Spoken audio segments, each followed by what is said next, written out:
Machiegni kendo nyakora mojang chenro endamany piny wadhi mbele gi weche manyien. Jagoro maduong' mar riwruog jotich KOTU Francis Atwoli oseyo josiasa matindo mowacho ni owuok oko mar pogo ganda joimbo mar piny Kenya. Atwoli moloso kano limo osiptal ma Khwisero ka en gi jalup gavana ma Kakamega Ayub Savula wacho ni ok gibiyie pogruok mar siasa e kind oganda jomulembe. Bende gikwayo siasa mar kwe e kind josiasa. Uhuru Kenyatta anasema tutafika wakati wa kutoa pesa, hata toa.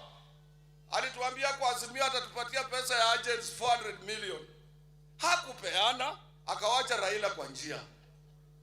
Sasa Sifuna atapata pesa, yeye anaambiwa utapata pesa. Yeye anataka kutumia yeye kuwagawa nyinyi.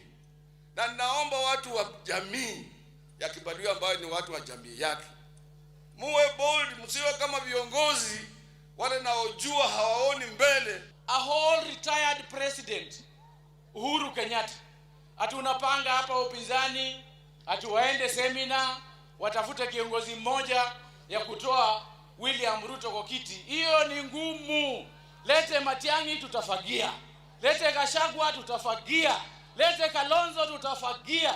Kama Gachagua hautaenda kurecord statement na national cohesion, polisi na national cohesion, endeni kotini, get warrant of arrest Gachagua, you are not above the law. Kila mtu operate katikati ya sheria.